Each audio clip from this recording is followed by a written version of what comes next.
Greetings, citizens of the world. We are anonymous.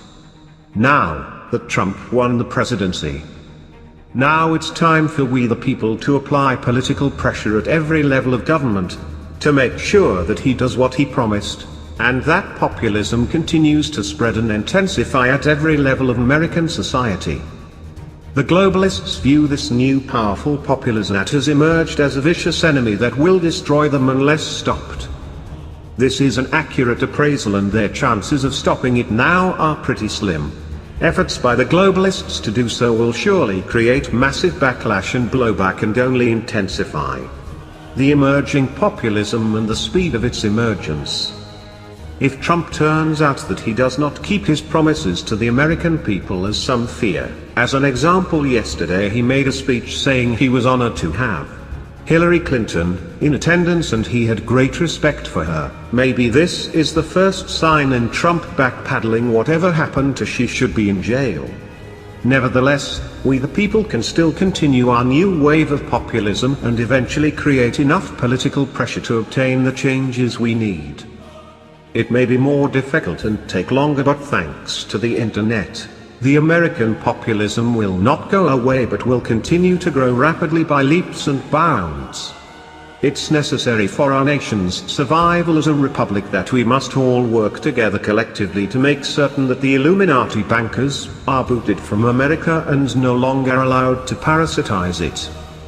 The current American system has worked out very well for the top 1% and their close associates, whom they keep well supplied with money, status and a lavish lifestyle. But it has failed at least 80% of the rest, and the middle class has been blindsided by a self-serving Congress and presidents, and is shrinking rapidly into poverty that was never expected.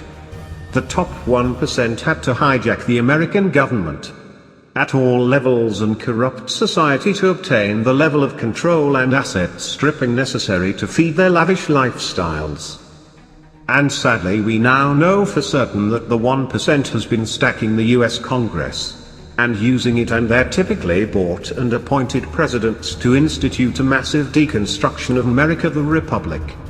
Almost every member of the US Congress has been bought off or coerced one way or another and is not representing the interest of we the people, but only their own interest and the top 1% they truly serve for vast rewards. In order to do this, they have bought off almost every member of the US Congress, most high officials, and instituted the USG policy of free trade and globalization in order to transform American workers into their serfs and slaves. The top 1% has stacked the US Congress with their stooges and doofuses, and manipulated them to do the 1%'s bidding. This includes exporting heavy manufacturing and industry out of America to third world nations with incredibly low labor rates. This has allowed them to sell cheap goods inside the USA and keep we the people satiated while they globalize us and transform America into a poor third world nation. This is all part of an age-old plan of the Rothschild banksters to globalize the world and from a new world order. This globalization, free trade process has actually increased the stock earnings of the top 1%, while it has rapidly diminished the American middle class, most of whom are hanging on for dear life, one paycheck out of the street. We are anonymous.